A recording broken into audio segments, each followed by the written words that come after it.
शुक्रवार के ये जज्बाती हो गया थोड़ा सा।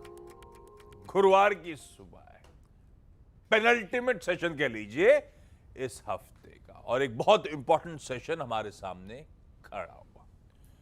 खुलते ही कल रात आए वो फेड के इंटरेस्ट रेट डिसीजन, वो उसका जो एफओएमसी का स्टेटमेंट, या कह लीजिए जेरोमी पावेल साहब की स्पीच, वो प्रेस कॉन्फ्रेंस लेट में कमेंट्री जो आई, उन सब पे हम रिएक्ट कर रहे होंगे।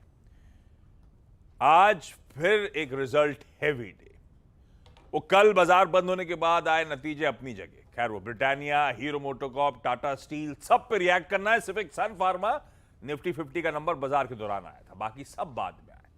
ऊपर से आज भी एक रिजल्ट हैवी डे है। दो निफ्टी की कंपनीज जो प्रोड्यूसर साहब ने मेंशन करा, अदानी और टाटा मोटर्स, और वायदा की 8 और कंपनीज, और भतेरो कैश मार्केट के नंबर्स आ जाने हैं। आज शाम को बाजार बंद होने के बाद बैंक ऑफ इंग्लैंड की ब्याज दरों का फैसला आएगा सामने। आज यूएस के इनिशियल जॉबलेस क्लेम्स के नंबर्स आएंगे, और आज क्योंकि थर्सडे है, निफ्टी 50 की वीकली एक्सपायरी का दिन। ये कहानी है। अच्छा, मुझे वो लग रहा था अटपटी सी हेडलाइन में 2 पॉइंट लिखा हुआ था, गलत था वो। गिफ्ट निफ्टी दरअसल 150 अंक मजबूत, 3/4% से ज्यादा के उछाल के साथ कामकाज की शुरुआत होने के इंडिकेशंस देता हुआ। और इसके पीछे के समीकरण अब समझाता हूं। कुछ नहीं, सब कुछ है वो फेड का स्टेटमेंट, पावेल की कमेंट्री का असर। पहले रखा है आपके सामने गिफ्ट निफ्टी एक सॉलिड गैप अप के साथ हम एक्सपायरी डे की शुरुआत करेंगे।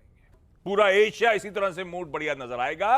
रिस्क ऑन ऐसा लग रहा है टेबल पे लौटा है, हर जगह अच्छी मजबूती, अच्छी बढ़त के साथ काम का। और क्यों, कहां से मिले थे? अरे अमेरिका से आने थे, और अमेरिका के बाजार खुद बढ़िया कर गए। तीनों बेंचमार्क्स यूएस में 2/3 से 1.25%, 1.5 से 1.25% तक का ऊपर उछाल। इस तरह से मजबूती, वोलेटाइल सेशन, दिन के हाईस के पास जाके डाउ फाइनली बंद होता हुआ नजर आया। हेडलाइन में कुछ आइडिया तो लग गया आपको? पावेल साहब, फेड, क्या हुआ? नीरज जी बगल में बैठे हैं, डिटेल में डिस्कस कर लेंगे क्या निकल कर आया और बाजार उसको कैसे रीड थ्रू कर रहा है। पैनल के बाकी मेंबर्स नहीं दिखाएंगे क्या आज? सब आपको आपकी स्क्रीन पर रेडी नजर आएंगे। हाँ, किसी कारणवश वीरू ऑफिस नहीं पहुंच पाए। मेरे ख्याल से कल गिफ्ट लेके गए नहीं थे। Rest in peace. मानस मदद करेंगे आज हम लोग की। निफ्टी बैंक की स्ट्रैटेजी, आज के इंपॉर्टेंट दिन क्या होनी चाहिए, और हर्षा बताएंगे सारे इंपॉर्टेंट स्टॉक से न्यूज। भाई हेडलाइन बता रही थी कुछ कि दूसरी बार पॉज कर दिया है। हेडलाइन तो यहां तक चली गई कि अगली बार नहीं बढ़ेंगे, ऐसा बोले तो नहीं है, लेकिन लग रहा है ऐसा। लेकिन हुआ क्या है ये बताइए। थोड़ा और डीप पढ़ेंगे तो वो ये भी कह रहे हैं कि कट भी होगा, पर उसमें अभी हम बातचीत नहीं कर रहे। तो इन्होंने क्या किया है, जैसा कि मैंने आपको 2 दिन से लगातार कह रहा हूं कि कोई चॉइस इनके पास की रेट हाइक कर ही नहीं सकते।